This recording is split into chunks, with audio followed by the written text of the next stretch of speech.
Sebelum kita mulai perkuliahan pada kali ini, teman-teman jangan lupa untuk klik like, subscribe, dan komen sebagai bukti kehadiran.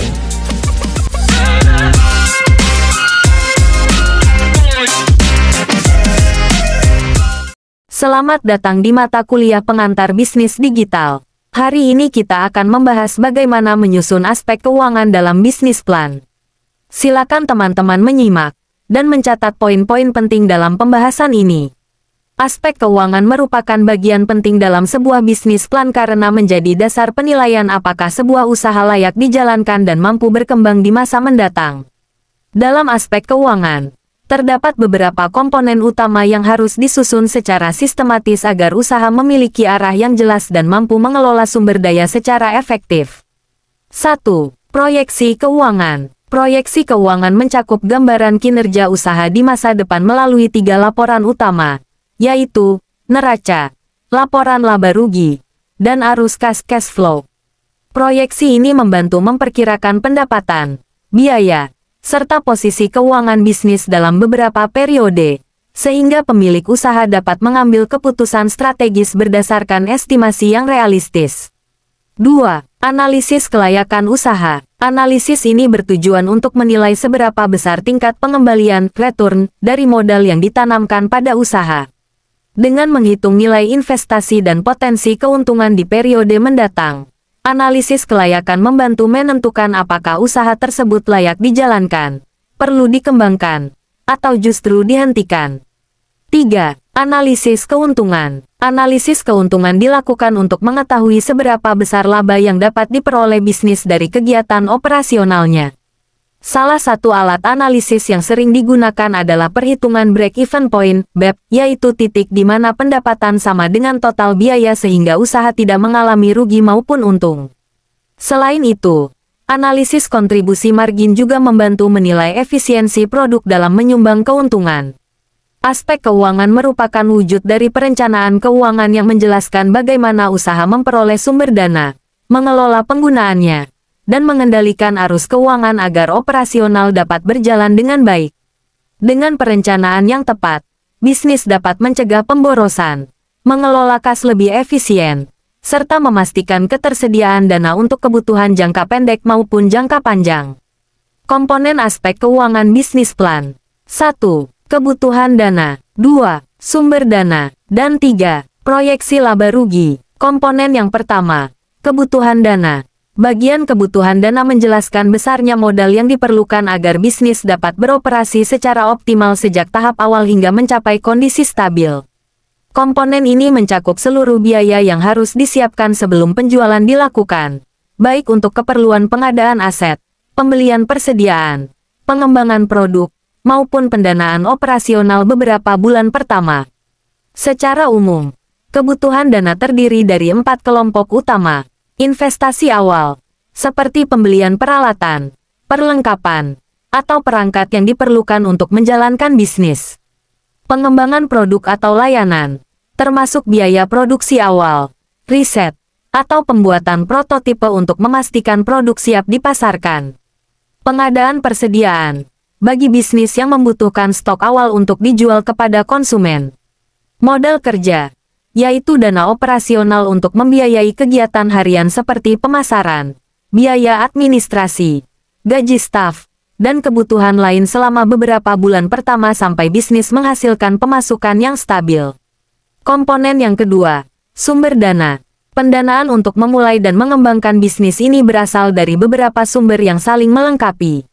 Struktur pendanaan dibuat agar operasional awal dapat berjalan dengan stabil serta memberikan ruang bagi pengembangan usaha pada tahap berikutnya.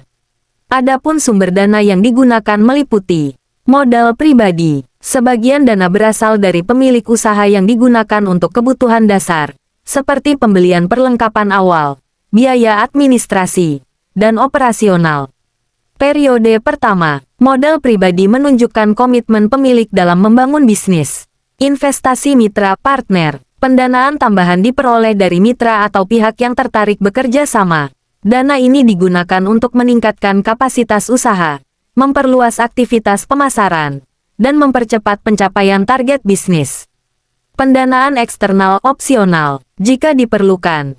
bisnis membuka peluang pemanfaatan pembiayaan dari lembaga keuangan, seperti kredit usaha kecil, pinjaman modal kerja, atau program pembiayaan dengan bunga ringan. Pendanaan ini bersifat pendukung dan digunakan apabila kebutuhan modal melebihi dana internal. Hibah, kompetisi bisnis, atau inkubasi. Bisnis juga terbuka mengikuti program inkubasi, kompetisi wirausaha, atau hibah dari pemerintah maupun lembaga swasta. Sumber dana ini membantu menutupi sebagian biaya pengembangan tanpa menambah beban finansial. Komponen yang ketiga, proyeksi laba rugi. Proyeksi laba rugi merupakan gambaran mengenai perkiraan pendapatan dan pengeluaran bisnis dalam satu periode tertentu, biasanya bulanan atau tahunan. Bagian ini digunakan untuk memprediksi apakah usaha mampu menghasilkan keuntungan, bagaimana perkembangan keuangannya dari waktu ke waktu, serta seberapa besar kebutuhan modal yang harus dipenuhi. Melalui proyeksi ini, pemilik usaha dapat menilai kelayakan bisnis, mengatur strategi penjualan, dan memastikan bahwa operasional dapat berjalan dengan kondisi keuangan yang sehat. Untuk menyusun proyeksi laba rugi yang akurat, dilakukan dalam 3 tahap, yaitu tahap 1, menyusun struktur biaya, biaya tetap dan biaya variabel. Tahap 2, menyusun proyeksi laba rugi. Tahap 3, menentukan titik impas atau analisis BEP, break-even point.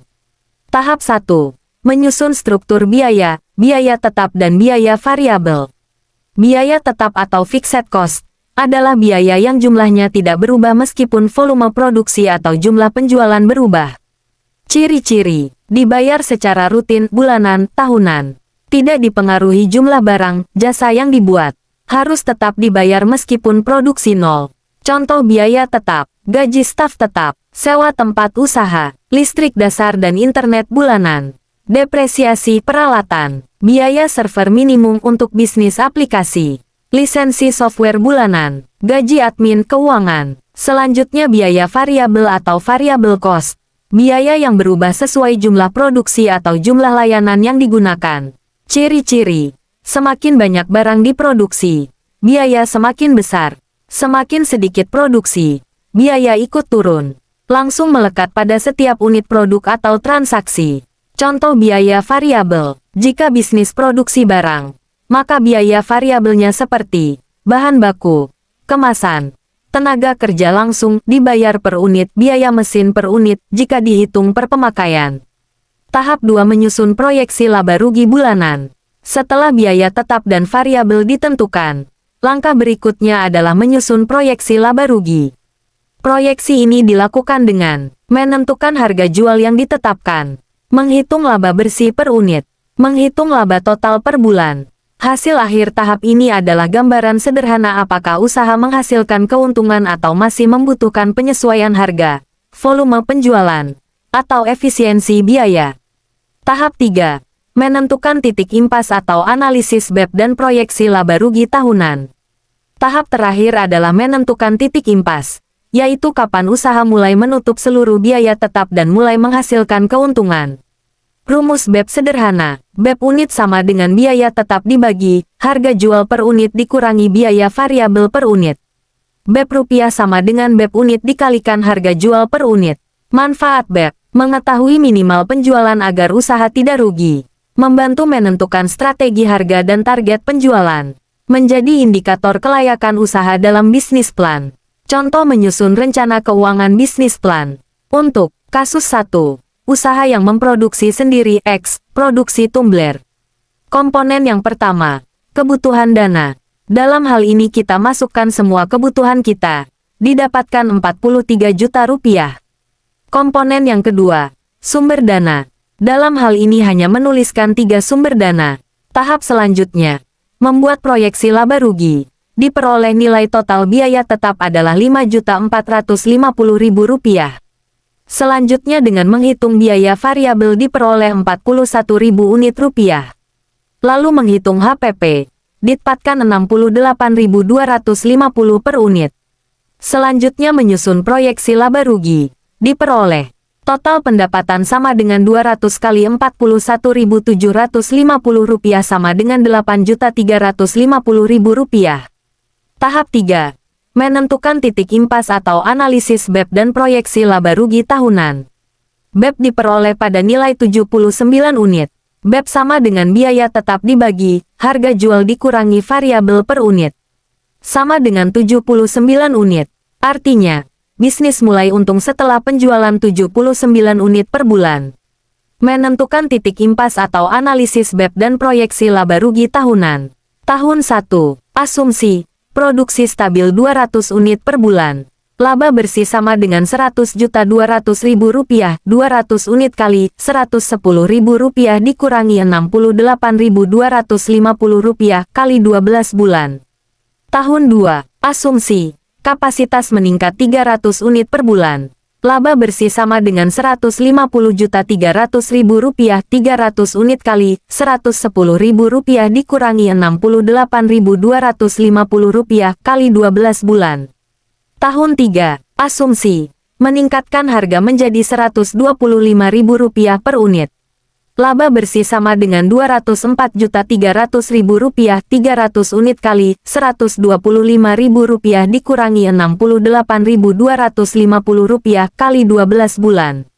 Untuk contoh kasus lainnya usaha perdagangan, aplikasi, dan jasa, lanjut di materi berikutnya ya. Demikian pembahasan pada materi aspek keuangan dalam menyusun bisnis plan. Semoga materi kali ini menambah wawasan teman-teman. Jangan lupa untuk absen online di kolom komentar ya. Terima kasih dan sampai jumpa di pertemuan berikutnya. Nah, demikian pembahasan pada perkuliahan kita kali ini. Semoga menambah wawasan dan pengetahuan teman-teman semua. Kita ketemu lagi di lain kesempatan. Terima kasih. Assalamualaikum warahmatullahi wabarakatuh.